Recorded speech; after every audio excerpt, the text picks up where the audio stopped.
रोज school की उस सबसे कड़क बंदी को मैं गली में घसीट कर ले जाता था और उसकी जमकर कुटाई करता था, लेकिन उसने कभी पलट कर मेरा कोई विरोध नहीं किया, क्योंकि मैं इस इलाके का सबसे बड़ा गुंडा उसे अपनी बंदी बनने के लिए मजबूर कर रहा था और वो मरने को तैयार थी, पर उसे झुकना मंजूर नहीं था।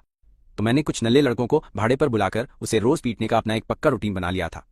और मेरा प्लान था कि जब तक वो हाँ नहीं बोलती, ये चलता रहेगा। जब तक मैंने इस गुंडे वाले शरीर की पुरानी सारी यादें अपने दिमाग में अच्छे से डाउनलोड की, तब तक सेराफीना पहले से ही पूरे आधे घंटे तक लगातार वो भयानक कुटाई खा चुकी थी।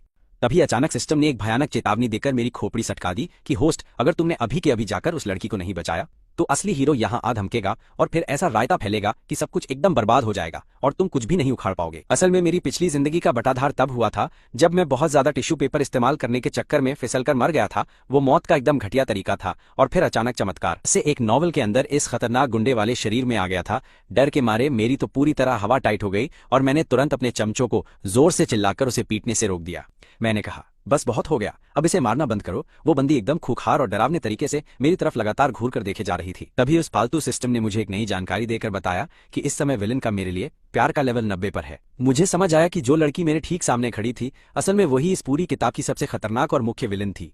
जैसे ही मेरे लिए इस लड़की का वो प्यार वाला लेवल पूरे 100 पर पहुंचेगा, मेरा इस दुनिया से पत्ता पक्के तौर पर कट जाएगा। मैं जल्दी से घुटनों के बल नीचे बैठा, अपनी जेब से एक टिश्यू निकाला और बहुत प्यार से उसके उस खूबसूरत और अप्सरा जैसे चेहरे को साफ करने लगा। मैंने नाटक करते हुए गुस्से में बुदबुदाकर कहा कि मैंने उन बेवकूफों को चेहरे पर मारने से मना किया था, ये सब क्या भसड़ मच गई। सेराफीना कोई ढक्कन नहीं थी, उसे बहुत अच्छे से पता था कि मैं उसके सामने दया दिखाने का एक झूठा नाटक कर रहा हूँ। नतीजतन मुझे फिर से सिस्टम की वो भयानक आवाज सुनाई दी। विलन का प्यार 91 हो गया। मेरा तो एकदम फ्यूज उड़ा हुआ था, क्योंकि मैं सच में एक बहुत तेज धार वाले चाकू पर नाच रहा था। मैंने जल्दी से अपने चमचों को वहां से पतली गली से निकल लेने को कहा और बोला, इसे मुझ पर छोड़ दो। तभी डिंग बजा। विलन का प्यार लेवल अब 92 हो गया था और वो लगातार बस नीचे गिरता ही जा रहा था। भयानक डर की वजह से मेरी तो अब पूरी तरह से हवा टाइट हो गई। क्या ऐसा हो सकता है कि वो इसी वक्त मन में मेरे मर्डर का पूरा प्लान बना रही हो? मैंने डर के मारे अपने हाथ के उस टिश्यू को एकदम जोर से दबाया। मैं इतना डरा था कि मेरे मुंह से आवाज तक नहीं निकली और मैंने देखा कि सेराफीना एकदम शांति से खुद ही उठी। उसने अपना बैग उठाया जिसे किसी फालतू नल्ले ने दूर लात मार दी थी और फिर वो दर्द से लंगड़ाते हुए बाहर वाले दरवाजे की तरफ चली गई। मैंने तेजी से 2 कदम आगे बढ़ाकर उसे पकड़ने की कोशिश की और सेराफीना उसी वक्त अपनी जगह पर रुक गई। उसकी आवाज और बातों में मेरे लिए एकदम भयंकर वाली नफरत और घिन कूट कूट कर भरी थी। अब तुम्हें और क्या चाहिए? मैंने डरते हुए उसके कपड़ों का एक कोना पकड़ा और मेरे चेहरे पर एकदम वो रोने वाले मासूम पिल्ले जैसा बेचारा सा एक्सप्रेशन बना था। मेरा वो रोने वाला नाटक 100% असली था, क्योंकि मैं सच में उस सेराफीना नाम की आफत से डरता था। मुझे पता है मेरी गलती थी, दफा हो जाओ यहाँ से, सेराफीना ने मुझ पर गुस्से में थूका और आगे चलकर जाने लगी। लेकिन मैं भी बिना हार माने उसके ठीक सामने भागता रहा। प्लीज, मुझे अपने सारे किए गए पापों को सुधारने का बस एक मौका दे दो। ये सब क्या नया नौटंकी है? क्या तुम अब अपना पैतरा बदलकर ये प्यार और इमोशनल ब्लैकमेल वाली घटिया चाल चल रहे हो? कैस्पियन, क्या तुम्हें खुद अपनी इन सड़ी हुई हरकतों पर अपने आप से घिन नहीं आती है? अगर तुम सच में अपनी गलती सुधारना चाहते हो तो मेरी नजरों के सामने से हमेशा के लिए दफा हो जाओ। उसकी आंखों में मेरे लिए जलने वाली भयानक नफरत साफ दिख रही थी। जैसे ही मैं उसे कुछ और बोलने वाला था, मैंने देखा कि कुछ जवान लड़के दूर से बहुत ही ज्यादा गुस्से में हमारी तरफ भागते हुए बड़ा बवाल मचाने आ रहे हैं। एक नजर देखते ही मुझे समझ आ गया कि अब असली लोचा होने वाला है, क्योंकि इस कहानी के मेन हीरो की एंट्री हो चुकी थी। कैस्पियन, तुम फिर से लोगों को क्यों परेशान कर रहे हो? जाहिर सी बात है कि मेरा एटीट्यूड भी एकदम फायर वाला ही था। मैंने कहा, तुम अपने काम से काम रखो। तभी सिस्टम बोला, विलन का प्यार लेवल 95, और मैंने गुस्से में अपने दांत पीस लिए। सिस्टम की इस फालतू बकवास को सुनकर मैंने झटके से अपना सिर घुमाया और बिना किसी एक्सप्रेशन वाली सेराफीना की तरफ घूर कर देखा। मेरे खतरनाक और तीखे जवाब को सुनकर एल्ड्रिक की बोलती बंद हो गई और गुस्से के मारे उसका पूरा चेहरा लाल हो गया। इस बात से डरा हुआ कि मैं सेराफीना के साथ कुछ गलत न कर दूं, वो तुरंत हम दोनों के बीच में एक बहुत बड़े और ड्रामेबाज जोकर की तरह ढाल बनकर खड़ा हो गया। मुझे नहीं पता तुम्हारे और सेराफीना के बीच में क्या लफड़ा हुआ है, लेकिन जब तक मैं यहाँ हूँ उसे दोबारा नुकसान पहुंचाने के बारे में सोचना भी मत। सिस्टम बोला, विलन का प्यार लेवल 97, 98, 99 तक पहुंच गया है। मैंने गुस्से में चिल्लाकर कहा, अपनी बकवास बंद करो। मेरा यह खतरनाक गुस्सा सिर्फ उस दिमाग दही करने वाले सिस्टम के ऊपर ही नहीं था, बल्कि बिना रुके लगातार बकवास कर रहे उस फालतू एल्ड्रिक के ऊपर भी निकल रहा था। जिंदगी में पहली बार मैंने एक बहुत बड़े एस रैंक वाले मिशन को चुना था और मेरा पाला सेराफीना जैसी एक बहुत खूंखार और भेड़ की खाल में छिपी हुई खतरनाक भेड़िया से पड़ गया। इसे कहते हैं पनौती लगना। ज्यादा से ज्यादा क्या होगा, मिशन फेल हो जाएगा और मुझे बिल्कुल शुरू से ही सब कुछ दोबारा से करना पड़ेगा। यही होगा ना कि आज से 1 महीने बाद सेराफीना मेरे शरीर काटकर 8 टुकड़े कर देगी। बस यही सोचकर मैंने अपना दिल पत्थर कर लिया और तय किया कि अब मुझे ये सारा झूठा नाटक पूरी तरह खत्म करना होगा। मैंने गुस्से में एल्ड्रिक का कॉलर पकड़ा, उसे हवा में ऊपर उठाया और झटके से किनारे फेंक दिया। फिर मैंने एक बहुत खूंखार हंसी हंसते हुए कहा कि क्या ये तुम्हारा कोई काम है? मेरा मन मैं जैसे चाहूं वैसे उसे परेशान करूंगा, बल्कि सच बताऊं तो मैं पूरी जिंदगी भर ऐसे ही उसे लगातार जमकर परेशान करने वाला हूं। तू तो हमारे स्कूल में पढ़ता भी नहीं है, मैं इसे स्कूल में जाके कूटता हूं, क्या तू उसे रोक लेगा? ऐसे बड़ी बड़ी बातें तो कोई भी नूब बना सकता है। अब मेरी बात कान खोलकर सुन। आज के बाद से जब तक मैं जिंदा हूं, कोई भी सेराफीना के सिर का एक बाल भी बांका नहीं कर पाएगा। एल्रिक ने पूरी ताकत से पलटकर चिल्लाया, और जैसे ही उस गधे के मुंह से ये शब्द बाहर निकले, सेराफीना का प्यार वाला लेवल सीधा गिरकर एकदम पाताल लोक की गहराइयों में पहुंच गया। मैंने तिरछी नजरों से सेराफीना की तरफ देखा और उसके दिमाग में जो भी चल रहा था उसे पूरी तरह इग्नोर मारते हुए उसका हाथ बहुत कसकर पकड़ा और उसे वहां से घसीट लिया। एल्रिक कुत्ते की तरह हांफते हुए एक बार फिर से हमारा रास्ता रोककर खड़ा हो गया और बोला, सेराफीना को यहां से जाने देने के लिए तुम्हें क्या चाहिए? अबे छपरी, मेरी भी बहुत इच्छा है कि मैं इसे जाने दूं, लेकिन क्या ये सिस्टम मुझे जिंदा छोड़ेगा? मैंने चेहरे पर एक बहुत खूंखार और गंदा वाला एक्सप्रेशन बनाया और बोला कि सपने देखना बंद कर। अगर मैं मरा तो इस बंदी को भी अपने साथ ही खींचकर कब्र तक लेकर जाऊंगा। मैंने एल्रिक को बहुत बुरी तरह धक्का दिया और वो किसी सस्ते ड्रामेबाज की तरह धड़ाम से सड़क पर गिर गया। सेराफीना ने अपने कदम रोक लिए और अपनी पूरी ताकत लगाकर अपनी बाह मेरी मजबूत पकड़ से छुड़ाने की कोशिश करने लगी, लेकिन मैंने उसे नहीं छोड़ा और अपने चेहरे पर एकदम ठंडी और बिना किसी जज्बात वाली खतरनाक मुस्कान चिपका ली। मैंने अपनी आवाज नीचे गिराते हुए डरावनी फुसफुसाहट में उससे पूछा, क्या तो इस लूजर को पसंद करती है? और ये सुनते ही सेराफीना का पूरा शरीर अकड़ गया। मेरे बाप की कंपनी का इसके बिजनेस के साथ पार्टनरशिप है, लेकिन क्या तुझे इसके परिवार जैसी किसी छोटी और फालतू सी 2 कौड़ी की कंपनी का पता है? मेरा बाप ऐसी फालतू कंपनियों को अपनी सिर्फ एक उंगली से चुटकियों में कुचल सकता है। अगर तुम चाहती हो कि तुम्हारी वजह से उसकी बैंड बच जाए तो तुम मेरे साथ आने से मना कर सकती हो। उस एक पल के लिए सेराफीना को देखकर ऐसा लगा जैसे वो चाहती हो कि मैं उसी वक्त जलकर भस्म हो जाऊं। मैंने उससे पूछा, क्या हम अभी यहां से चल रहे हैं या नहीं? उस एल्रिक की नजरों से बहुत दूर निकलने के बाद मैंने अपने घर के प्राइवेट ड्राइवर को फोन लगाया। सेराफीना अपने उस फटे पुराने बैग को कसकर गले लगाए हुए वहां चुपचाप खड़ी थी और बोली, क्या अब मैं जा सकती हूँ? बिल्कुल नहीं, क्योंकि तुम नहीं जानती तुम्हारे लिए क्या सही है, और तुम नहीं चाहोगी कि बेगुनाह लोग तुम्हारी वजह से किसी घटिया पनौती का शिकार बने, है ना? इसलिए अच्छा यही होगा कि तुम चुपचाप एक अच्छी और आज्ञाकारी लड़की बनकर यहाँ रहो। कैस्पियन, तुम इतने जहरीले कैसे हो सकते हो? मुझे एलेरिक के बारे में कुछ नहीं पता और मुझे वो बिल्कुल पसंद भी नहीं है। तुम आखिर किसको डराने की कोशिश कर रहे हो? मैंने अपनी भौहें ऊपर करते हुए बड़े आराम से उससे ये बात पूछी। अच्छा तो रुको, मैं अभी तुरंत अपने डैड को फोन लगाता हूँ। वैसे भी एलेरिक नाम का वो बंदा काफी लंबे समय से मेरी आंखों में बहुत चुभ रहा था। मुझे सच में अपना फोन बाहर निकालते हुए देखकर सेराफीना बुरी तरह घबरा गई और उसने मेरा फोन वाला हाथ कसकर पकड़ लिया। उस वक्त उसका पूरा शरीर डर से बहुत कांप रहा था। तुम आखिर दुनिया में मुझसे चाहते क्या हो? मेरे अंदर ऐसा क्या खास है जो तुम मुझे परेशान करने पर तुले हुए हो? तुम बस मेरे चेहरे को पसंद करते हो, है ना? बताओ। फिर अचानक किसी चुड़ैल की तरह सेराफीना ने अपने हाथ उठाए और पागलों की तरह खरोच कर अपना ही सुंदर चेहरा बर्बाद करने लगी। मैंने जल्दी से आगे बढ़कर उसके हाथ रोके। सेराफीना ने मुझे बहुत जोर से धक्का देकर दूर कर दिया और बोली, अगर मैं इसे पूरी तरह खत्म कर दूं तो क्या तुम मुझे जाने दोगे? उसकी ये बात सुनकर मेरी भौहें एकदम भारी गुस्से से तन गईं। और अगर मैं ये कहूं कि मुझे तुम एक इंसान के तौर पर पसंद हो तो क्या इसके बाद तुम सीधा सुसाइड करने वाली हो? मेरी ये बात सुनकर सेराफीना मुझे पूरे 2 सेकंड तक घूरती रही। अगर तुम यही चाहते हो तो ठीक है। मैंने लोहे जैसी मजबूत पकड़ से उसका हाथ जकड़ा और कहा, मेरी बात ध्यान से सुन, अगर तूने कभी जान देने की सोची तो तेरे मरने के तुरंत बाद मैं जाकर तेरी माँ को तड़पाऊंगा। सेराफीना की माँ उसकी जिंदगी की सबसे बड़ी और सबसे कमजोर नस थी जिसे मैंने दबा दिया। मेरी सिर्फ इस एक अकेली बात ने उसके पैरों की पूरी ताकत छीन ली और वो वहीं घुटनों के बल गिरने वाली थी। फिर बोली, प्लीज अपना ये गंदा पागलपन बंद करो, मैं तुम्हारे आगे हाथ जोड़ती हूँ। तभी ड्राइवर ने गाड़ी साइड में रोकी। मेरा खुद का जमीर गिल्ट से अंदर तक कांप रहा था, लेकिन मैंने अपना चेहरा एकदम बर्फ सा ठंडा रखा ताकि कोई भी मेरे अंदर के असली ख्यालों को गलती से भी न पड़ सके। मैंने झटके से सेराफीना को पीछे वाली सीट पर धक्का दिया और खुद अंदर घुस गया। मैं उसके ठीक बगल में जाकर बैठ गया और कहा, गाड़ी सीधे जियांगचेंग अस्पताल ले लो और मेरे प्राइवेट डॉक्टर को भी वहां बुला लो। सेराफीना ने पूरे रास्ते एक भी आवाज नहीं निकाली। मैंने शांति से अपनी ठुड्डी खुजलाई और इस बात पर गहरा विचार किया कि जो खतरनाक शब्द मैंने अभी अभी बोले थे वो सच में एकदम शुद्ध शैतानी और दरिंदगी की हद थे। लेकिन मेरे पास कोई और रास्ता नहीं था। अगर मेरे इस टारगेट कैरेक्टर की मौत हो जाती तो सिस्टम इसे हार मान लेता और मेरा नामो निशान इस दुनिया से तुरंत मिटा दिया जाता। मैंने पूछा, सिस्टम क्या मेरी पूरी तरह से वाट लग चुकी है? जवाब आया, तुम दोनों ही हालातों में मरने वाले हो। तुम्हारे पास अब बस 1 ही महीने का समय बचा हुआ है मेरे दोस्त। थोड़ी और मेहनत करो। मैंने कहा, मुझे कोई फालतू मेहनत नहीं करनी, मुझे बस धूप में लेटकर आराम करना है। मैं इस शरीर के पुराने गंदे कर्मों की सजा आखिर क्यों भुगतूं यार? अस्पताल पहुंचकर मैंने उसे तुरंत अपने प्राइवेट डॉक्टर को सौंप दिया और खुद चुपचाप दालान में एक बेंच पर बैठ गया। मेरी आंखें बस सेराफीना के उस पुराने बैकपैक को घूर रही थीं। ऊपर वाला ही जाने कि वो कितने समय से इस बैग का इस्तेमाल कर रही थी। इसके नीचे तो सिलाई करके रफू करने के एकदम साफ निशान मौजूद थे। अगर पूरी ईमानदारी से कहूं तो सेराफीना की जिंदगी सच में किसी बहुत बड़े दर्दनाक हादसे जैसी थी। उसके लालची बाप ने पैसे और पावर के लिए अमीर औरत से शादी रचाई और अपनी पहली पत्नी को हमेशा के लिए पूरी तरह से अकेला छोड़ दिया था। तुम्हें जानकर बहुत ज्यादा हैरानी होगी कि उस बुरे वक्त में उसकी वो पहली पत्नी पहले से ही गर्भवती हो चुकी थी। बाद में उस औरत ने अकेले ही हर मुसीबत से लड़ते हुए बहुत मुश्किलों के साथ सेराफीना को बड़ा किया। जब सेराफीना बड़ी हुई तो वो दोनों नई शुरुआत की उम्मीद में जियांगचेंग आए, लेकिन किस्मत देखो वो सीधे मेरे जैसे एक भयानक और क्रूर राक्षस के चंगुल में आकर बुरी तरह फंस गए। कुछ ही पलों के बाद मेरे अपने वो खास प्राइवेट डॉक्टर, जिनका नाम थॉन था, मेरे पास चलकर आ गए। मुझे डर था कि कहीं उन बेवकूफ लड़कों ने ताकत के नशे में इसकी कोई हड्डी ना तोड़ दी हो, इसलिए मैंने डॉक्टर से उसका एकदम पूरा और काफी अच्छे से फुल चेकअप करवा लिया। जब मैंने डॉक्टर थॉर्न के चेहरे पर वो हद से ज्यादा सीरियस और गंभीर हाव भाव देखे तो मुझे तुरंत समझ आ गया कि मामला बहुत खराब है। उन्होंने कहा, इसके शरीर पर कई पुरानी और एकदम नई चोटें हैं। इसकी पसलियां पहले ही टूट चुकी हैं, जो साफ दिखा रही हैं कि वो अभी तक ढंग से ठीक नहीं हुई हैं। इस बेचारी की शारीरिक हालत बहुत खराब है और ये बेहद कमजोर है। ये आखिर किसकी बच्ची है? क्या लोग इसे ढंग से खाना भी नहीं देते? इसका पूरा पेट एकदम पूरी तरह बर्बाद हो चुका है।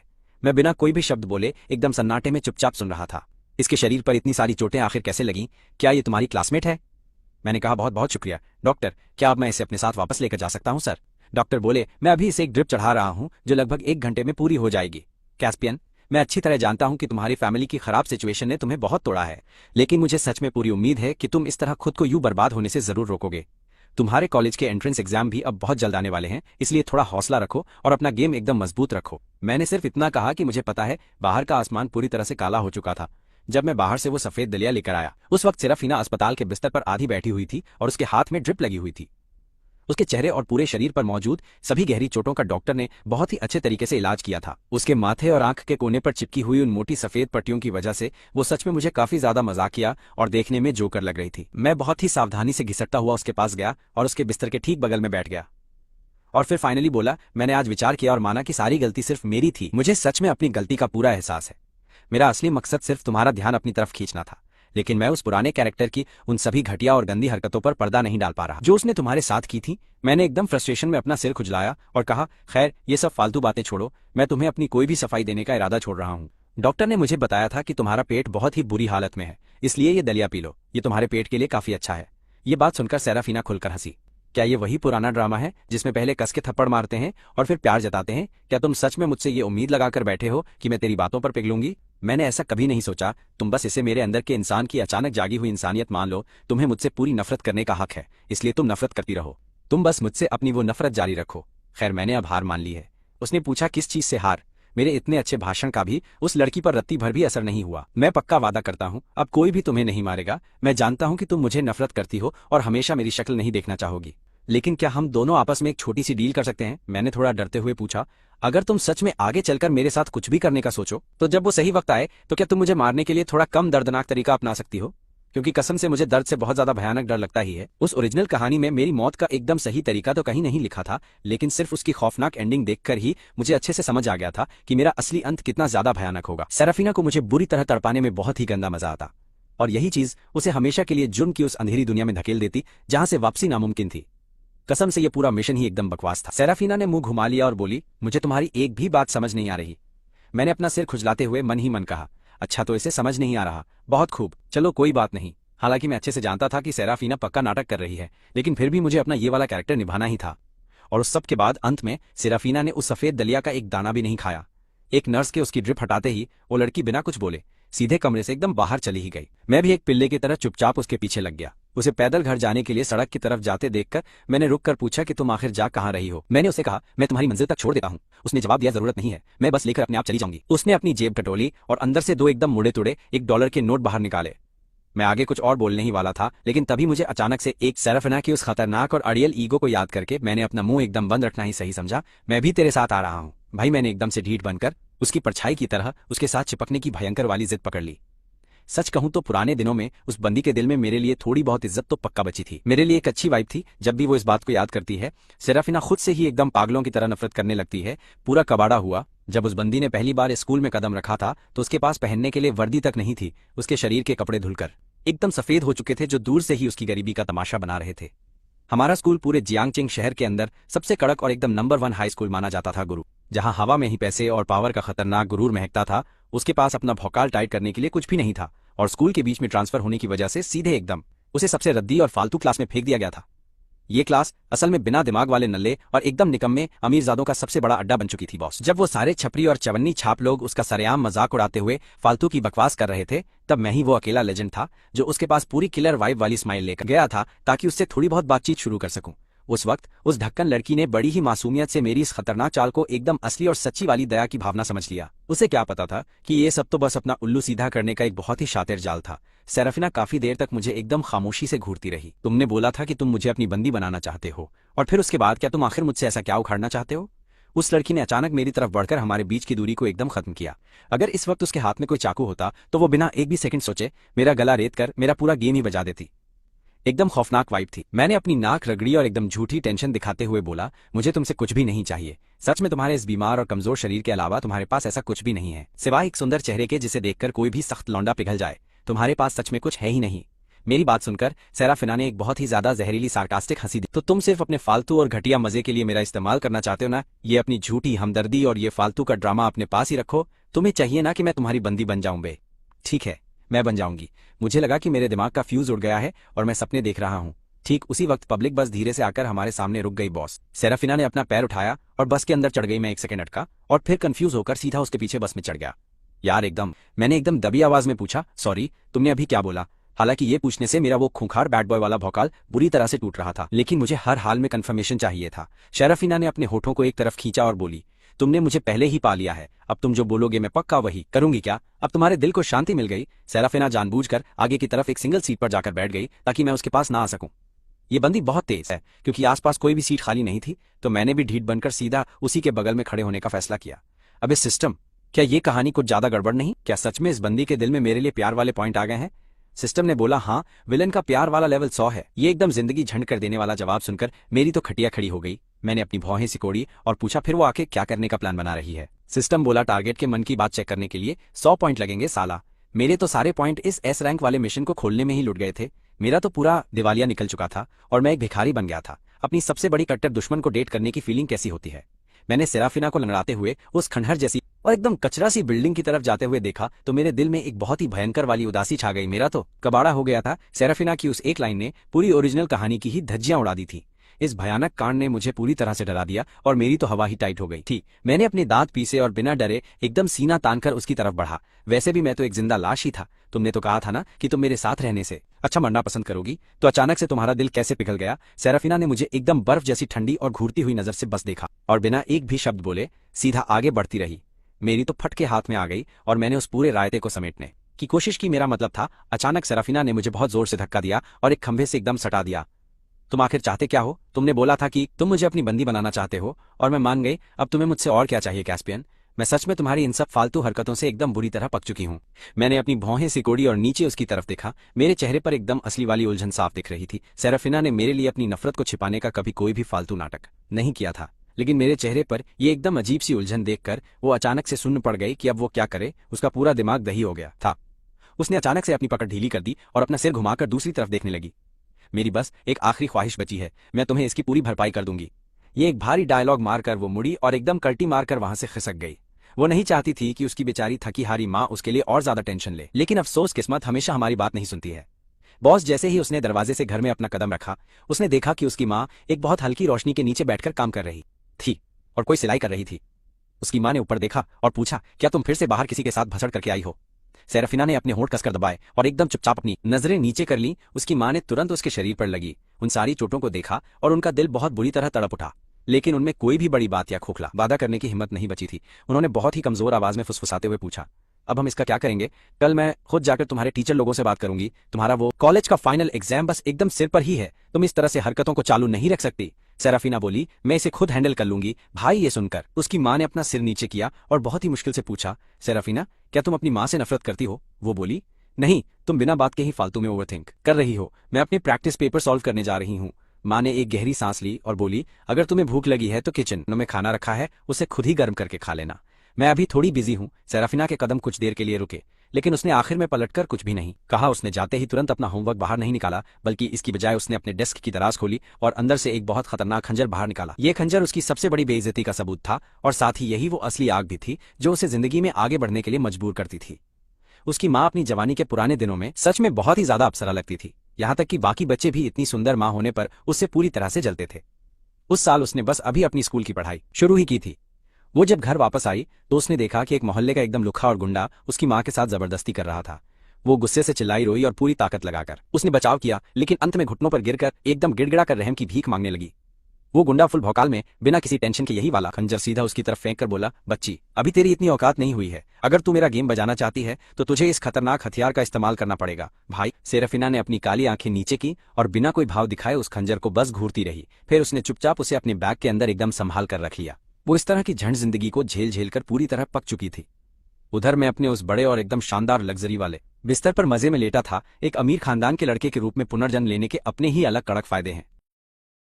माँ अब सीन से बाहर थी और मेरे पास अंधा पैसा था। मैं 7वें आसमान पर उड़ते हुए अपनी जिंदगी के पूरे मजे लूट ही रहा था कि अचानक एक डरावने अलार्म ने मेरी रातों की नींद हराम कर दी और सिस्टम ने बताया कि मेरे लिए इस विलन का प्यार अब एकदम पाताल तक गिरकर पूरी तरह खत्म हो चुका है और कहानी का एक बहुत ही खतरनाक हथियार अब ऑनलाइन आ चुका है, जिससे मेरी पूरी तरह हवा टाइट हुई। सिस्टम चिल्लाया, होस्ट ध्यान दो, असली कहानी अब एकदम बदल रही है। और मुझे इस फालतू मिशन की कहानी के बारे में पहले से ही काफी कुछ बहुत अच्छे से पता था। जब तक चीजें पुरानी कहानी के हिसाब से सेट नहीं बैठती तब तक ये बकवास सिस्टम अपनी खुद की स्क्रिप्ट भूलकर अपना एक अलग ही नया रास्ता निकाल लेता है। मतलब अब कुछ ऐसी अजीब और भयानक चीजें होने वाली थी जो बिना किसी पुरानी स्क्रिप्ट के उस बंदी की पूरी जिंदगी को एकदम ऊपर से नीचे तक बुरी तरह से हिलाकर रख देने वाली थी।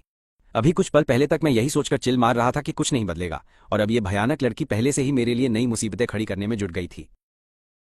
सिस्टम ने तुरंत मेरे चेहरे के सामने एक चमकती हुई फोटो खोल दी जिसमें बस उस खतरनाक जानलेवा चीज की शक्ल बनी थी, और वो चीज एक बहुत ही तेज धार वाली नंगी चमचमाती खंजर थी। उसके ठीक ऊपर बहुत मजे लेते हुए वार्निंग लिखी थी, तुम्हारा मर्डर करने के लिए इस्तेमाल होने वाला मुख्य हथियार अब ये चीज पूरी तरह से इस खेल में आ चुकी है। ऐसा लग रहा था कि मेरे मरने की तारीख समय से पहले आ गई है। मैंने खिसियाते हुए गुस्से में अपने बाल कसकर नोच लिए। मुझे पहले से पता था कि कुछ तो लोचा है जब सेराफीना अचानक मेरी बंदी बनने को मान गई थी। असल में वो अपने बर्दाश्त के बिल्कुल बाहर जा चुकी थी और वो मुझे प्यार से बेवकूफ बनाकर शांत कर रही थी ताकि सही मौका देखकर एक ही झटके में हमेशा के लिए मेरा गेम बजा सके। मैंने अपनी पूरी रात रोते झींकते और बहुत ज्यादा टेंशन में गुजारी, बस यही सोचकर कि इस डायन विलन को कैसे खुश करूं ताकि थोड़ी और ज्यादा देर तक अपनी जिंदगी को खींचकर मैं जिंदा रह सकूं। जिंदा रहने की अपनी भयानक तड़प में मैंने जानबूझकर सुबह का नाश्ता 2 लोगों के हिस्से का बहुत ज्यादा वाला खरीद लिया था। स्कूल का ये आखिरी साल इतना ज्यादा भसड़ और सिर दर्द वाला होता था कि सुबह वाली पढ़ाई का सेशन भी सीधे 6:30 बजे ही चालू हो जाता था। सेराफीना स्कूल की एकदम टॉप लड़की थी, लेकिन अपनी माँ की बुरी हालत देखकर और जेब पूरी तरह से खाली होने की वजह से उस बेचारी ने स्कूल के पिछले पूरे 3 सालों में कभी एक बार भी नाश्ता नहीं किया था, और मैं अब पूरी तरह इस विलेन पर अपने झूठे प्यार और फिक्र की दांव खेल रहा था। ये मेरी तरफ से फेंका गया आखिरी अंधेरे में तीर था। एक नंबर का नालायक और घटिया स्टूडेंट होने के नाते मैंने आज तक जिंदगी में कभी भी सुबह वाली पढ़ाई का मुंह नहीं देखा था। तो जैसे ही मैंने फुल भौकाल में अंदर एंट्री ली, क्लास के बच्चे मुझे ऐसे घूरने लगे जैसे कोई एलियन आ गया हो। इतना बड़ा हंगामा सुनकर भी सेराफीना ने अपना सिर तक नहीं उठाया, क्योंकि उसे इन फालतू बातों से कोई भी मतलब नहीं था। वो पीछे वाली लाइन में झुकी बैठी थी और पागलों की तरह बहुत तेजी से अपना प्रैक्टिस वाला पेपर भरने में लगी थी। जैसे ही मैं उस सेराफीना के पास से गुजरा, मैंने वो नाश्ता बाहर निकाला और उसे सीधा ले जाकर उसकी डेस्क की दराज में घुसेड़ दिया।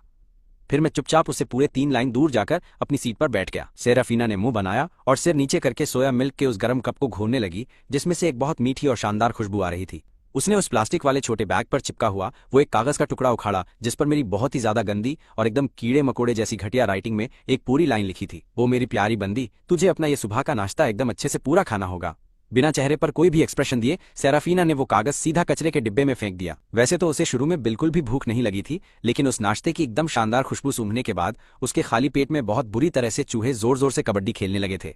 पिछले 2 सालों से एक टाइम भूखा रहने और दूसरे टाइम हद से ज्यादा ठूसने की वजह से उसके पेट में अक्सर भयानक ऐंठन और बहुत दर्द होता रहता था। उसने सिर उठाकर मुझे अपने आवारा और छपरी दोस्तों के साथ बहुत जोर जोर से हंसते और मजे लेते हुए देखा। अपने शरीर की भयानक भूख के आगे हार मानकर उसने अपना सिर नीचे झुकाया, जैसे उसे डर हो कि कोई उसे खाते हुए पकड़ लेगा। और फिर उसने स्ट्रॉ से सोया मिल्क का एक छोटा सा घूंट पी लिया। उसमें मूंगफली और चीनी एकदम अच्छे से मिली हुई थी, जो पीने में बहुत टेस्टी लग रहा था। मैंने एक्साइटमेंट में पूछा, सिस्टम क्या उसने खाना खाया? हाँ उसने खा लिया। मैंने फिर कहा, सिस्टम जल्दी उसका प्यार वाला लेवल चेक कर। सिस्टम बोला, विलेन का प्यार पूरे 100। धात तेरी कि उसने मेरा दिया हुआ खाना भी खा लिया और अभी भी इतनी खुखार है। जाने दे सिस्टम, अब मुझे आगे और कोई भी फालतू का लेवल चेक नहीं करना। तू मेरे लिए इस बकवास आवाज को म्यूट कर दे।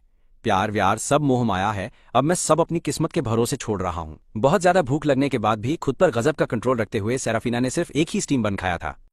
उसने बचे हुए दोनों बन बहुत ही संभालकर अपनी दराज में छुपा दिए ताकि स्कूल के बाद वो उन्हें अपनी बीमार माँ को चखा सके। ठीक उसी पल मैंने अचानक से अपना बैग उठाया और सीधा चलकर उसके पास जाने लगा। मुझे अपनी तरफ इस तरह आता देखकर सेराफीना का पूरा शरीर अकड़ गया।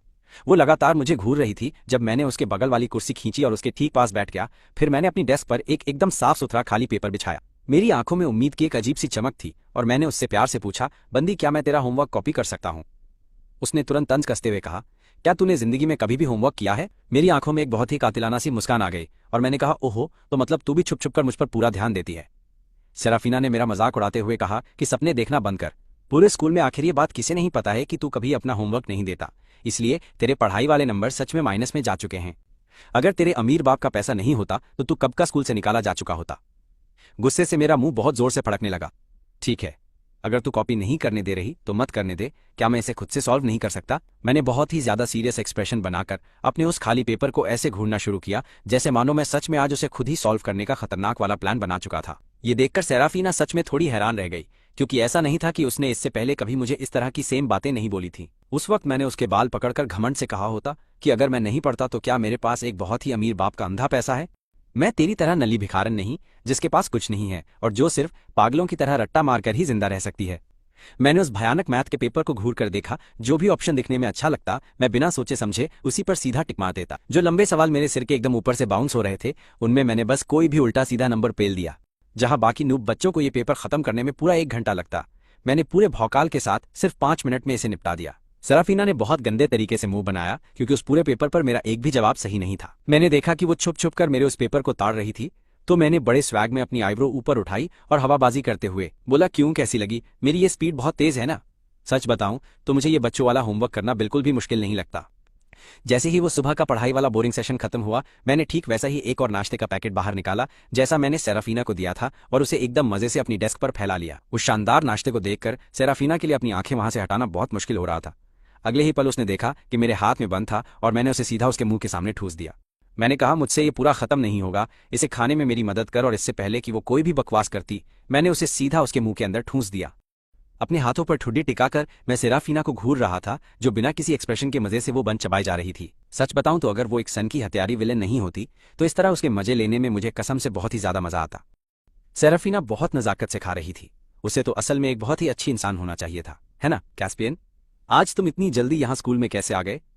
एक लड़की अपनी स्कूल की यूनिफॉर्म बहुत ही अजीब और ढीले तरीके से पहने हुए मजे में मेरी डेस्क के पास आ गई। बीट्रिक्स ने सेराफीना की तरफ देखा, जिसका सिर एकदम नीचे झुका हुआ था और उसके चेहरे पर साफ गुस्सा दिख रहा था। वो बोली, तुम यहाँ क्यों बैठी हो? क्या ये जगह गंदी नहीं है? ये बात सुनते ही मेरी एकदम हवा टाइट हो गई और दिल पेट में आ गिरा। ओह क्रैप! इससे पहले कि सेराफीना उस गंदी बेइज्जती का कोई जवाब देती, मैंने घबराकर उसे देखा और तुरंत पलटकर जवाब दिया, ये जगह बिल्कुल भी गंदी नहीं है। तुम्हें ये कहाँ से गंदी लग रही है? अगर होगी भी तो मैं इसे खुद साफ करूंगा। बीट्रिक्स ने मेरा मजाक उड़ाते हुए बहुत गंदी हंसी हंसी और बोली, जब इस लड़की के साथ खेलकर तुम्हारा मन भर जाए तो जल्दी हमारे ग्रुप में आना। फिर उस लड़की ने दूध वाली चाय का एक कप मेरी तरफ खिसकाते हुए कहा, मैंने तुम्हारे लिए इसमें पुडिंग मिलाई है। अपनी पुरानी आदत के कारण मेरे मुंह से अचानक बहुत ही धीरे थैंक्स निकला। मेरी बात सुनकर बीट्रिक्स ने पूरी हैरानी से अपनी भौहें ऊपर की और बोली, क्या तुम्हारे दिमाग में कोई भारी लोचा हुआ है? तुम बेवकूफ हो, तुम्हारा अपना दिमाग खराब है जो बिना किसी वजह के लोगों को गालियां दे रही हो। बीट्रिक्स ने इस बात पर ज्यादा बहस करना जरूरी नहीं समझा। वो बोली, चलो बाहर चलकर मेरी नई मोटरसाइकिल की टेस्ट ड्राइव लेते हैं। मैंने गुस्से से अपना सिर हिलाया और उसकी चाय को वापस उसी की तरफ बहुत ही जोर से धक्का दे दिया। मैंने उसके मुंह पर एकदम सफेद झूठ बोलते हुए कहा, अब से मैं अपनी गर्लफ्रेंड के साथ लगकर मन लगाकर पढ़ाई करूंगा।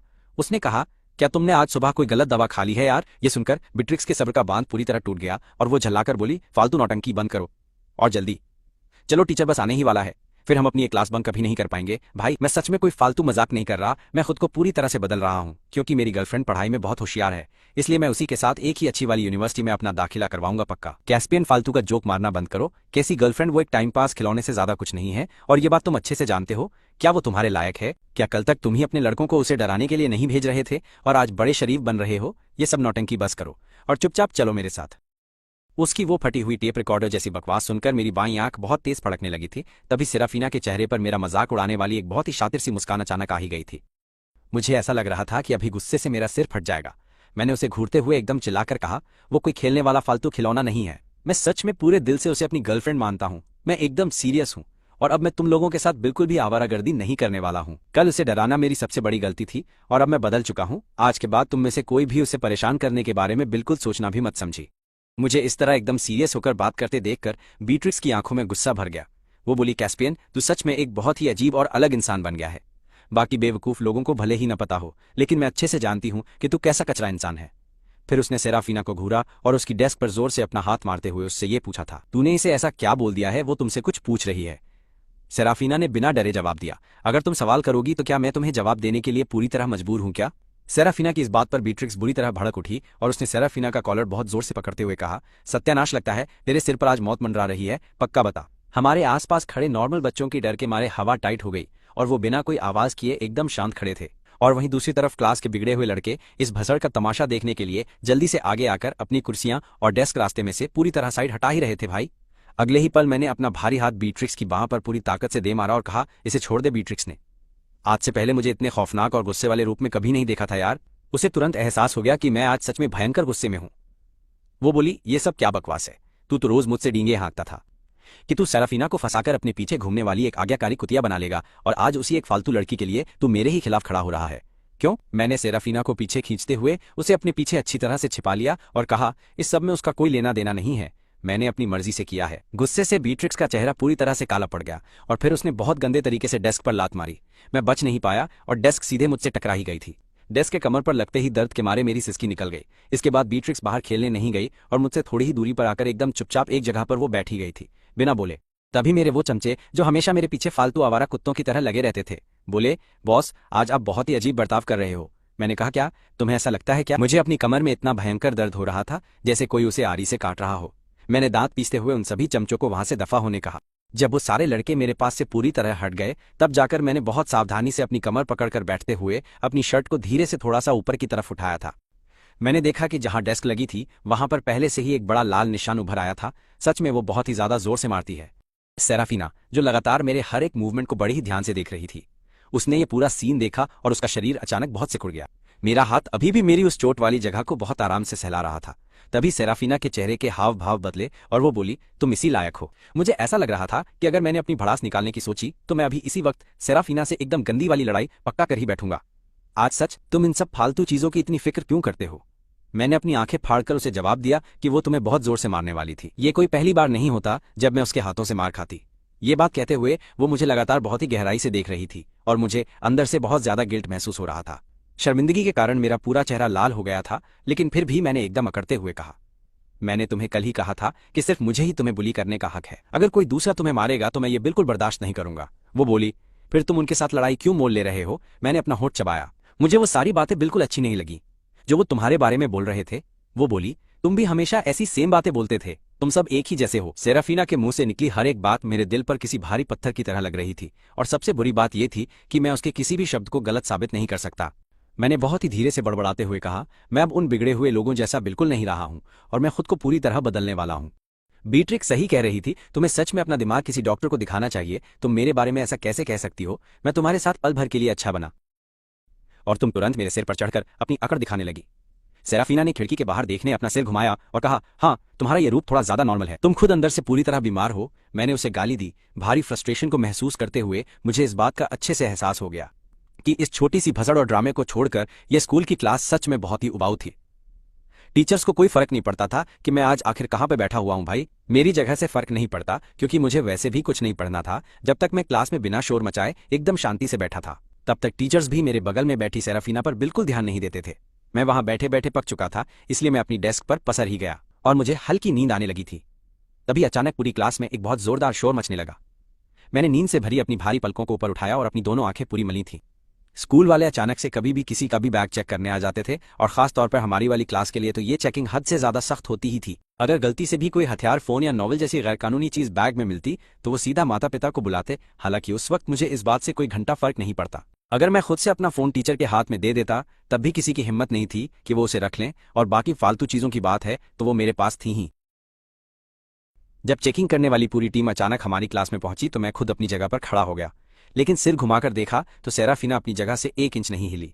मैंने उसे अपनी जगह पर वापस खड़ा करने के लिए उसका कंधा थपथपाया, लेकिन सेराफीना तब भी अपनी जगह से बिल्कुल नहीं हिली।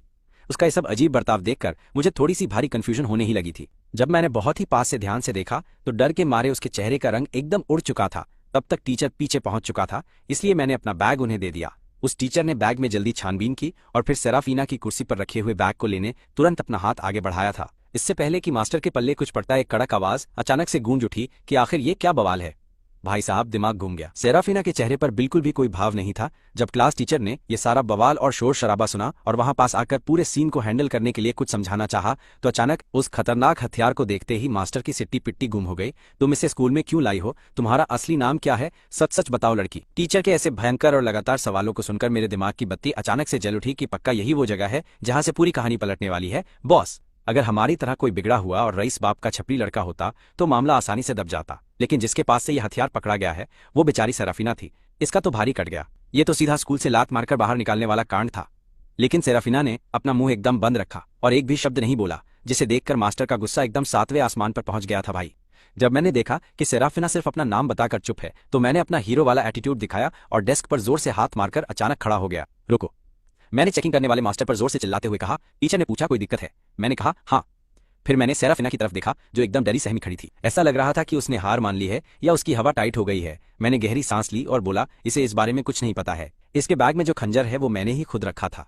ये सुनते ही सेराफिना ने झटके से अपना सिर ऊपर उठाया और बहुत ही अजीब सी नजरों से मुझे घूरने लगी कि क्या लोचा है। तुम ये क्या बकवास कर रहे हो यार, मेरे पास कोई और रास्ता भी तो नहीं था, क्योंकि अगर सेराफिना स्कूल से निकाल दी जाती तो इस खतरनाक मिशन में आने वाली मेरी सारी मुश्किलें एकदम आउट ऑफ सिलेबस हो जाती। टीचर चिल्लाई, तुम दोनों के दोनों चुपचाप मेरे साथ ऑफिस में चलो। मेरी तो एकदम वाट लग गई थी। मैं सेराफिना के बिल्कुल बगल में चिपक कर चल रहा था। मैंने अपनी आवाज एकदम धीमी की और उसके कान में फुसफुसाते हुए कहा, अंदर मास्टर जो भी पूछे बस यही रटते रहना कि तुम्हें इसके बारे में कुछ नहीं पता था। समझ गई ना? सेराफिना ने एकदम अड़ियल होकर पलट कर जवाब दिया। मैंने उसे खुद अपने बैग में रखा था भाई साहब। मुझे इतना भयंकर गुस्सा आ रहा था कि मेरी नस फटने वाली थी। फालतू की बकवास बंद कर, तुझे स्कूल से लात पड़ जाएगी। लेकिन सेराफिना अपनी उसी जिद पर अड़ी रही और कहानी बदलने से मना किया। मैंने उसकी यूनिफॉर्म पकड़ी और कुछ बोलने ही वाला था कि मास्टर ने हमारी ये फुसफुसाहट सुन ली और वो गुस्से से एकदम आग बबूला होकर हम पर चिल्ला उठी। मेरे सामने ये फालतू की चालाकी मत दिखाओ, मुंह खोलो और बताओ आखिर माजरा क्या है। मुझे डर था कि सेराफिना सब उगल देगी, इसलिए मैं फटी हालत में उससे पहले ही जोर से बोल पड़ा और मैंने वही बात फिर से दोहरा दी जो मैंने क्लास में बोली थी कि वो मैंने ही रखा था। लेकिन टीचर को मेरी बात पर घंटा यकीन नहीं हुआ और उसने इसकी असली वजह पूछ ली। भाई, मैंने कहा क्योंकि मैं उसे धमकाना चाहता था। मास्टर ने गुस्से से भौहें सिकोड़ी। मेरी वो गुंडों वाली एकदम खराब इज्जत पूरे के पूरे स्कूल में बहुत अच्छी तरह से मशहूर थी, लेकिन वो ये भी बहुत अच्छे से जानती थी कि सेराफिना एक बहुत ही शरीफ और हमेशा इंसाफ का साथ देने वाली सीधी सादी लड़की थी। गुरुजी, कैस्पियन, तुम्हारी इतनी हिम्मत कैसे हुई एक क्लासमेट को सरेआम धमकाने की? तुम आखिर उसे धमकाकर ऐसा क्या घटिया काम करवाना चाहते थे? ये सुनकर मेरी बोलती कुछ देर के लिए एकदम से बंद हो गई थी। यार, मैंने थोड़ी सी झूठी शर्म का नाटक करते हुए कहा कि मैंने उसे मेरी बंदी बनने के लिए धमकाया था। टीचर ने सेराफिना से इस बात को क्रॉस चेक करना जरूरी नहीं समझा।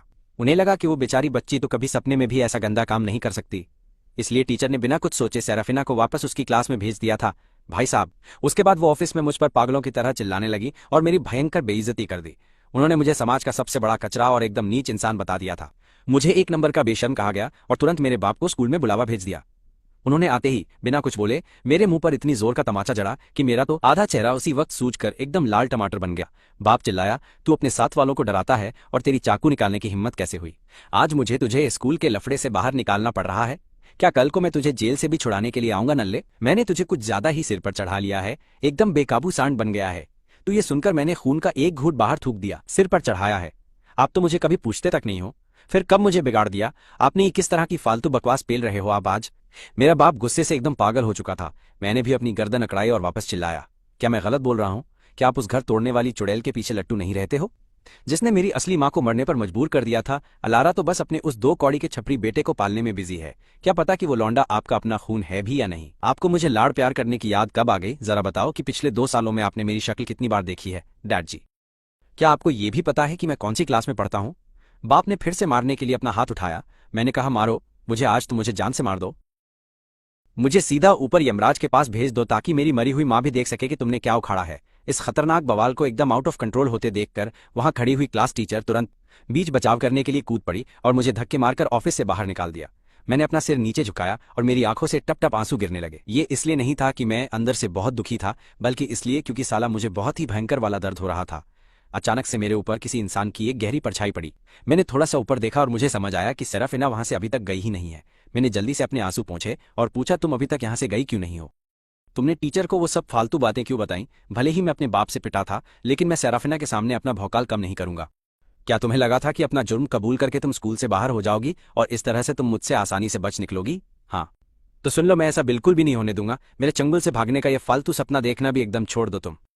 अचानक सेराफिना के उस कतई जहर और खूबसूरत चेहरे पर एक बहुत ही हल्की सी कातिलाना मुस्कान खिल उठी। मैं उसे बस पागलों की तरह एकदम सुन्न होकर बस घूरता ही रह गया। कुछ सेकंड के लिए उसकी आवाज सच में बहुत ही ज्यादा मीठी थी। उसने धीरे से अपना बायां हाथ आगे बढ़ाया और बोली, तुम रोते हुए सच में बहुत ही भद्दे दिखते हो। किस्मत का ये क्या गजब का खेल था भाई। लेकिन ठीक इसके बाद क्लास में मुझे अपनी जिंदगी के एक बहुत ही बड़े खतरे का पता चला। गुरु, मेरे सारे बैंक कार्ड एकदम ब्लॉक कर दिए गए थे। अब मेरा सारा पैसा डूब गया था। मैंने अपना सिर चुपचाप डेस्क पर पटक लिया भाई। मेरे होठ बिना किसी कंट्रोल के कांप रहे थे। इस फटी हुई हालत में मैं सच में ऐसा लग रहा था जैसे दुनिया का सबसे बड़ा जुल्म सिर्फ मेरे ही साथ हुआ हो। यार कसम। सेराफिना एक पल के लिए एकदम कंफ्यूज हो गई कि ये लोचा क्या है। उसे तो यहां तक शक होने लगा था कि मेरी इस झंड और भिखारी जैसी हालत की असली जिम्मेदार वही तो नहीं है। मैंने तुरंत अपनी उस आलीशान हवेली को एक प्रॉपर्टी वाली वेबसाइट पर बेचने के लिए डाल दिया। दोपहर होते ही सारे बच्चे लंच करने के लिए कैंटीन की तरफ भागे। चूंकि मैंने बीट्रिक से पंगा ले लिया था और मेरे वॉलेट का बचा खुचा पैसा बस कुछ ही दिन तक मेरा पेट पाल सकता था भाई, और मैं एकदम अकेले बैठकर खाना बिल्कुल भी नहीं खाना चाहता था, इसलिए मैं एक भटके हुए लाचार पिल्ले की तरह चुपचाप सेराफिना के पीछे पीछे चलने लगा था यार। मेरे इस तरह पीछे पड़ने से तंग आकर सेराफिना भड़क उठी और बोली, तुम मेरे पीछे क्यों आ रहे हो? मैंने कहा, मैं अपनी बंदी के साथ लंच करना चाहता हूँ। मेरी जान बस, क्या ये कोई जुर्म है? उसने अपने होठ भींचे में खा नहीं रही, पर मुझे भूख लगी है। सेराफिना ने मुझे इग्नोर मारा और स्कूल के स्टोर से सस्ता बन लेने गई। उसकी बीमार माँ उसे रोज $10 देती थी, पर वो एक एक पैसा बचाना चाहती थी। मैं वहां खड़ा एकदम सुन पड़ गया। मेरी हवा टाइट थी ये देखकर कि वो कंजूस बंदी सच में वो सूखा सड़ा ब्रेड खाने का खतरनाक प्लान बना रही थी। मेरा तो फ्यूज उड़ा हुआ था। मैंने तुरंत बिना सोचे समझे तेजी से उसका हाथ और कलाई बहुत कसकर पकड़ ली। सेराफिना का माथा ठनका और वो बहुत चिढ़ी हुई लग रही थी। कैस्पियन, तुम ये क्या कर रहे हो? खाना खा रहे हैं, ये बोलकर मैंने उसे बाहर तीखे और मसालेदार हॉटपॉट वाले अड्डे की तरफ घसीट लिया। पर मैंने सपने में भी नहीं सोचा था कि इसी सेम जगह पर मेरी खराब किस्मत मुझे सीधा उस नल्ले और छपरी एल्ड्रिक से ले जाकर ऐसे टकरा देगी। सेराफिना, क्या तुम भी यहाँ खाना खाने आई हो? एल्ड्रिक ने उसके चेहरे पर लगी पट्टियों की तरफ देखा और बहुत गंदे तरीके से अपना मुंह बनाया। फिर बोला, वो कैस्पियन तो सच में एक नंबर का कचरा है। वो ऐसा घटिया काम कैसे कर सकता है? क्या तुम ठीक तो हो? क्या उस कमीने ने कल रात फिर से तुम्हें परेशान करके कोई नई भसड़ मचाई थी? मैं भी सेराफिना से ज्यादा दूर नहीं खड़ा था। मेरे खुद के मुंह पर सरेआम मेरी इतनी गंदी बेइज्जती होते देखकर मैंने झटके से अपना सिर घुमाया और एक खूंखार भूत की तरह हवा में उड़कर सीधा वहां जा पहुंचा। तू मेरी बंदी के कान में मेरे पीछे से क्या फुसफुसा रहा है? बेरंगे हाथों पकड़े जाने पर उस एल्ड्रिक का चेहरा बहुत ही गंदा और एकदम पीला पड़ गया। और तू इतने प्यार से उसे सिर्फ उसके नाम से क्यों बुला रहा है? क्या तुम दोनों इतने करीब हो? मैं गुस्से में जल उठा और सीविट का बाउल काउंटर पर दे मारा।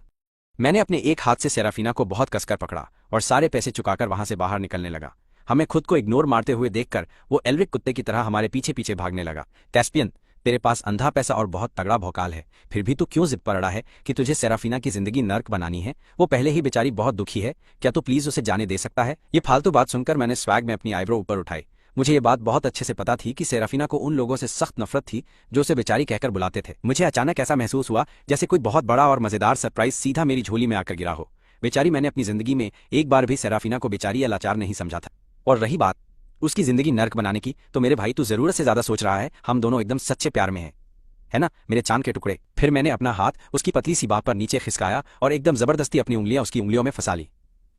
मैंने एक बहुत ही ठंडी सांस छोड़ी और उसे एक अच्छी टेबल ढूंढने के लिए घसीट लिया। जब हम खाने का इंतजार कर रहे थे, मैंने हक जताते हुए कहा, अपना बन मेरे साथ आधा बांट लो। सेराफिना ने चिढ़कर मुंह बनाया और पूछा, क्यों?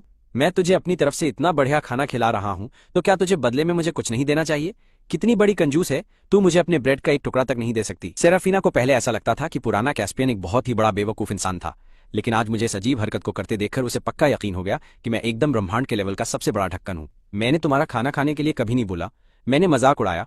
तू बस अपनी ब्रेड बांटने में बहुत कंजूसी कर रही है, सच मान ले। मेरी इस खतरनाक बेशर्मी के आगे सेराफिना पूरी तरह से हार मान चुकी थी। उसने वो बन सीधा मेरी तरफ फेंक कर मारा। मैंने उस बन को ठीक बीच से फाड़ कर 2 हिस्सों में बांटा, आधा मेरे लिए, आधा उसके लिए। अरे बॉस, आपका खाना तैयार है। मैंने अपनी ऑर्डर वाली पर्ची को देखा और ट्रे उठाने के लिए दौड़कर वहां गया। सेराफिना की आंखें एक पल के लिए भी मेरे ऊपर से नहीं हटी। उसे अंदर ही अंदर अजीब सा लग रहा था। पुराने वाले मुझे समझना बहुत ही आसान काम था। मैं बस एक बहुत ही घमंडी और भयानक खूंखार गुंडा था, जिसे दूसरों के जीने या मरने से कोई फर्क नहीं पड़ता था। लेकिन आज वाले मुझे देखकर ऐसा लग रहा था कि मेरे अंदर कोई बड़ा बदलाव आ गया है। ऐसा लग रहा था जैसे मेरे पूरे शरीर से अजीब सी चमक निकल रही हो।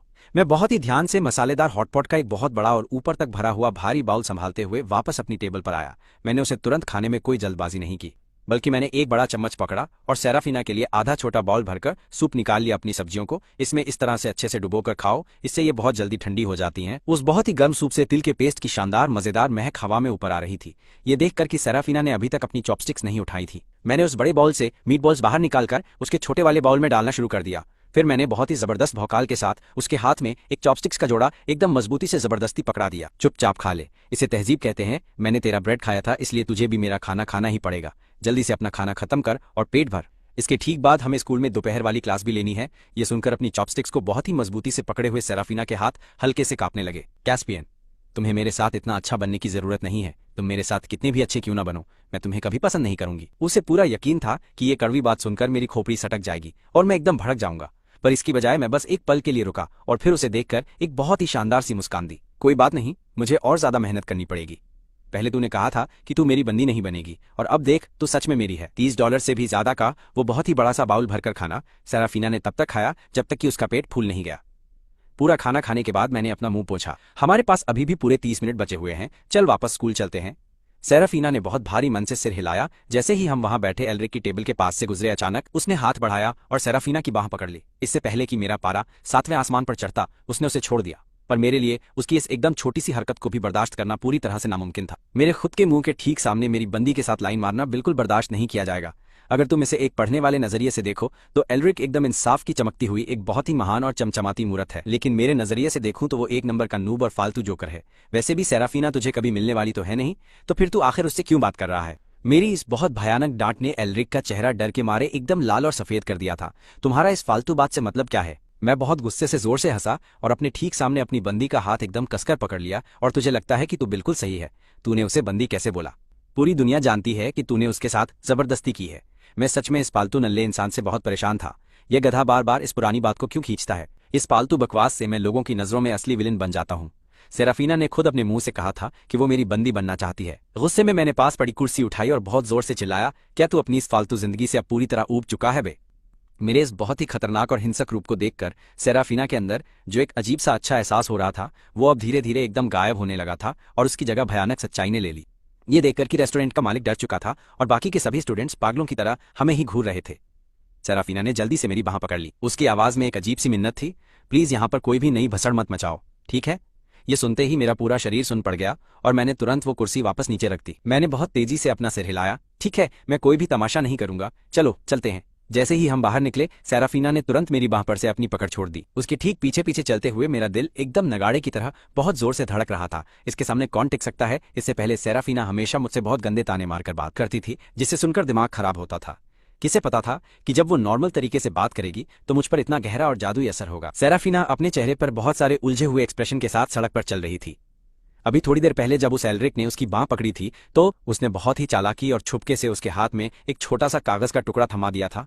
भगवान का लाख शुक्र है कि मैंने वो नहीं देखा, वरना आज वो पूरा रेस्टोरेंट राख में मिल जाता। क्लास में सेराफीना के ठीक पीछे बैठकर सोते हुए मेरे खर्राटों की आवाज गूंज रही थी, जिसे सुनकर उसे अपनी उस छोटी सी आवारा बिल्ली की याद आ गई जिसे उसने बचपन में पाला था। उसे ऐसा लग रहा था कि वो पक्का थोड़ी पागल हो रही है।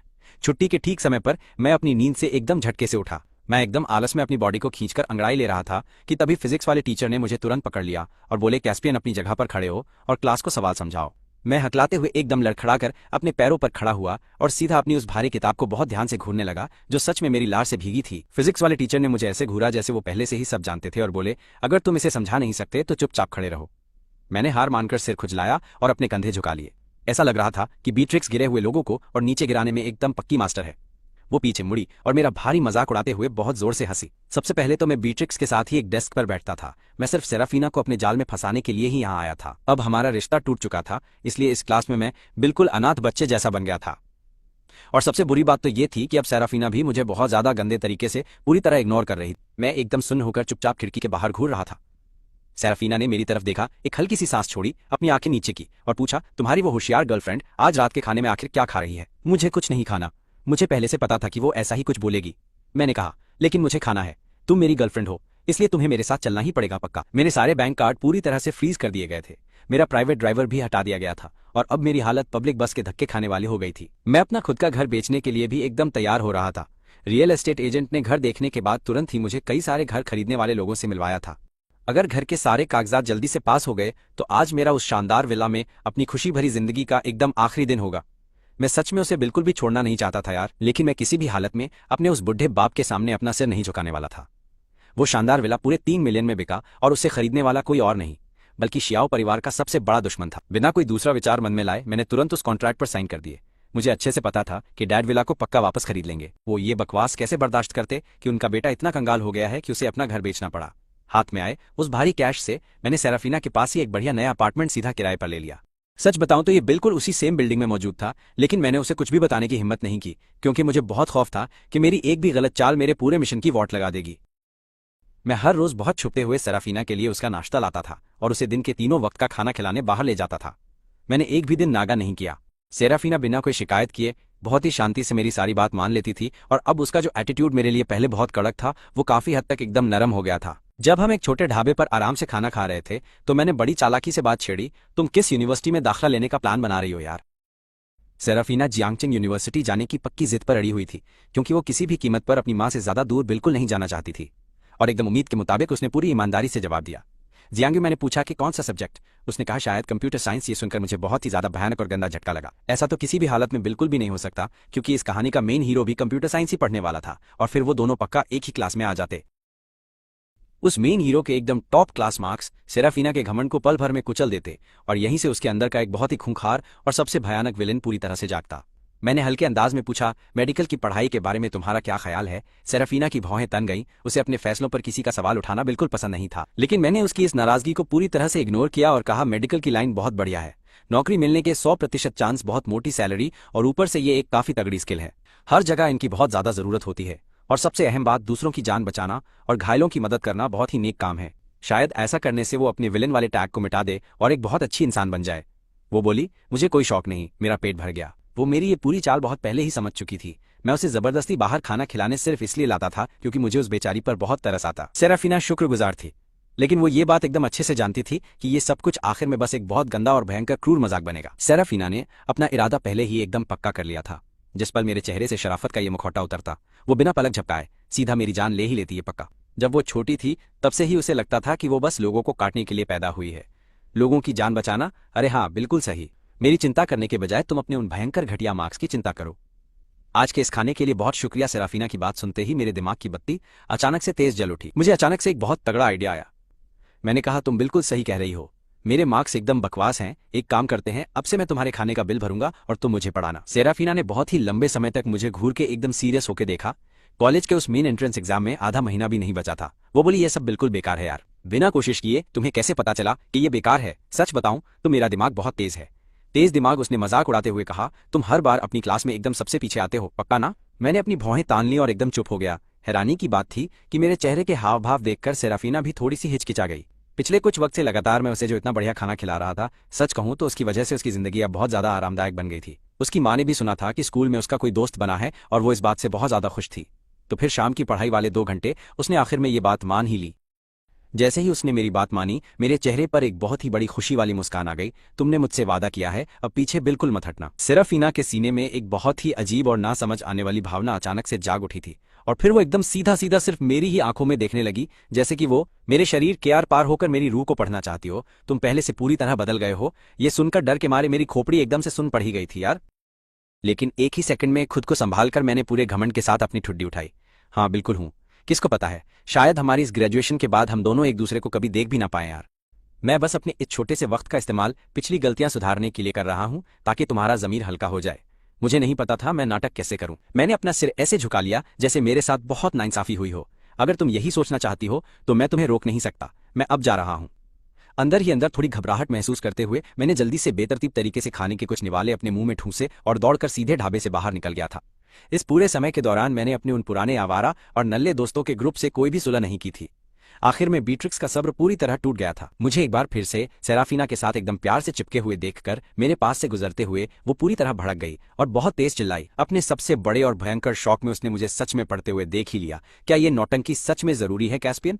तुम सिर्फ एक लड़की को पटाने का नाटक कर रहे हो यार। क्या तुम सच में सोचते हो कि तुम अब एक अच्छे स्टूडेंट बन गए हो? मैंने बिना किसी एक्सप्रेशन के अपना सिर उठाया और कहा, तुम्हें इससे क्या मतलब? बीट्रिक्स एकदम तीखी और चुभने वाली हंसी हंसी, मैंने सुना है कि तुम्हारे डैड ने तुम्हें घर से निकाल दिया है। तुमने अपना वो घर क्यों बेचा?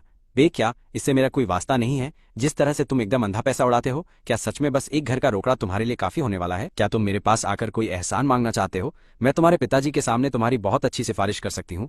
इस दरिद्र और कंगाल लड़की के साथ फालतू घूमने से तो ये 1000 गुना अच्छा रहेगा। मैंने गुस्से से डेस्क पर जोर का हाथ मारा और सीधा खड़ा हो गया। क्या तुम्हारी बकवास खत्म हो गई? इस लड़की का तो असली कहानी में कुछ खास रोल भी नहीं था।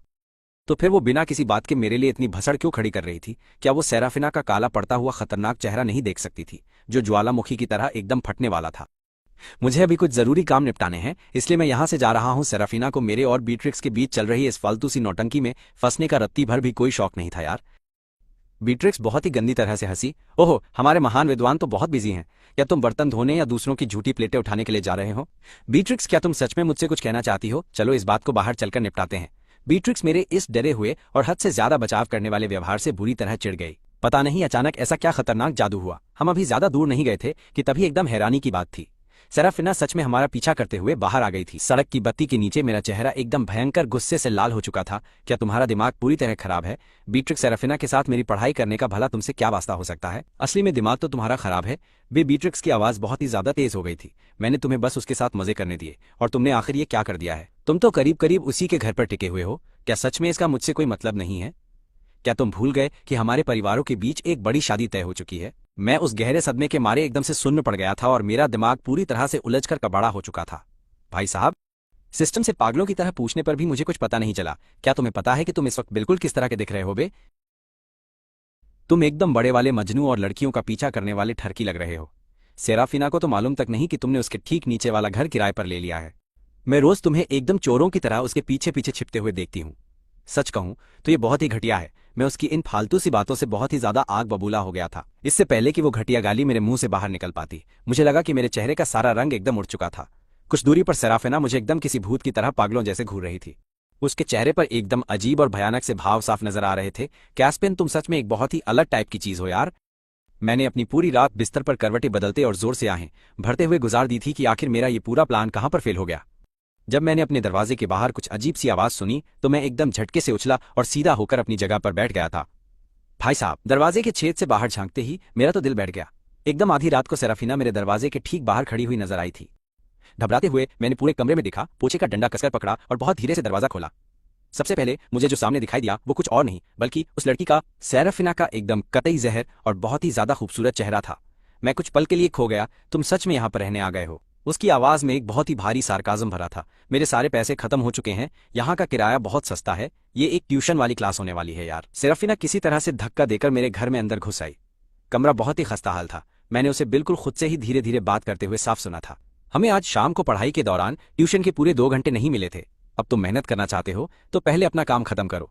ये सब सुनकर मैं एकदम बुरी तरह से झिझक गया। क्या वो सच में यहाँ सिर्फ मुझे पढ़ाने आई थी? उसी पल सेराफिना को एहसास हो गया कि आधी रात को किसी लड़के के घर पर आना एकदम अजीब सा काम है। शायद ये बहुत ही ज्यादा गलत था, इसे छोड़ो। मैं शायद बहुत गलत टाइम पर आ गई हूँ।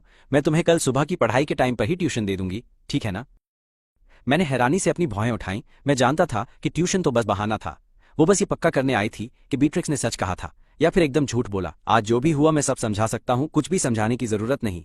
मैं सब समझ गई हूँ। मैं सच में तुम्हारा बिल्कुल पीछा नहीं कर रहा। मैंने तो बस नीचे घर लिया है। नहीं, मैंने देखा कि मैं जितना समझाऊंगा उतना ही रायता फैलेगा। मैंने बस इस तबाही को गले लगाने का सोचा। मैं सच में बस तुम्हारे थोड़ा और करीब रहना चाहता था। कैस्पियन, उस पल सेराफिना की आवाज एकदम बर्फ जैसी ठंडी हो चुकी थी और अगले ही सेकंड में उसने एकदम भयंकर गुस्से में मुझे बहुत जोर से सोफे के ऊपर धक्का दे दिया था। भाई साहब, मुझे एकदम मजाक उड़ाती हुई नजरों से देखते हुए उसने बहुत भयंकर ताना मारा। क्या तुम 2 लड़कियों को घुमाते हो? एक साथ 2 नावों में पैर रखना चाहते हो नल्ले? इस तरह की फालतू चीजें मुझे एकदम बीमार कर देती हैं। पिछले 2 दिनों में मेरे साथ अच्छा बर्ताव करने के लिए तुम्हारा शुक्रिया, लेकिन अब से इसकी कोई जरूरत नहीं है। मैंने ये नहीं किया। मुझे उस शादी वाले मामले का सच में कोई अंदाजा नहीं था। मैं तुम्हें पसंद करता हूँ, मैं तुम्हारे साथ रहना चाहता हूँ। तो मुझे कोई वजह दो। तुम्हारे पास मुझे पसंद करने की कोई ठोस वजह तो होगी ही ना? क्या सिर्फ इसलिए कि तुम्हें लगता है मेरे पास पैसे और ताकत नहीं है तो मेरे साथ खेलना एकदम आसान सा काम है? हाँ, आखिर तुम्हारी जान बचाने के लिए तुम्हारी बीट्रिक्स तो है ही। मैंने थूक निगला और एकदम चुप खड़ा था। मुझे कोई परवाह नहीं है कि तुम्हारी क्या फालतू सी चालें चल रही हैं। अब चूंकि तुम यहाँ पर रहने लगे हो तो एकदम तमीज से रहना। मेरी माँ के पास बिल्कुल मत जाना, वरना तुम्हारा गेम बजा दूंगी मैं। हवा में ये एकदम खतरनाक सी धमकी देकर सेराफिना तुरंत मुड़ी और वहां से चली गई। अब चूंकि हमारे बीच का वो आखिरी पर्दा भी हट चुका था, मैं बहुत ही ज्यादा निडर हो चुका था बॉस। अगली सुबह बहुत जल्दी मैं अपने हाथ में नाश्ता लिए नीचे खड़ा हुआ इंतजार कर रहा था। जैसे ही सेराफिना बाहर निकल कर आई, उसने मुझे वहां पर खड़े हुए देख लिया।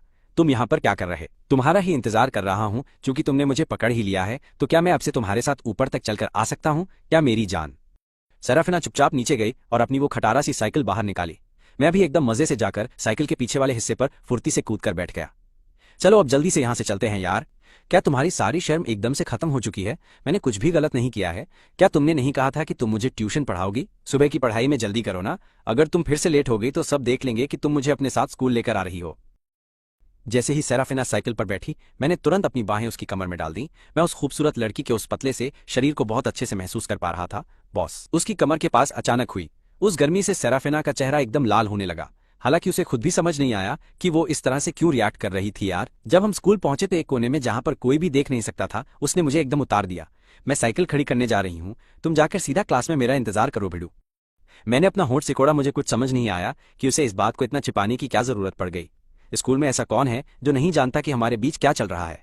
ठीक है, याद से अपना नाश्ता कर लेना, मैं यहाँ से जा रहा हूँ। सेराफिना हल्का सा हिली और एक बिल्ली की तरह एकदम धीमी सी आवाज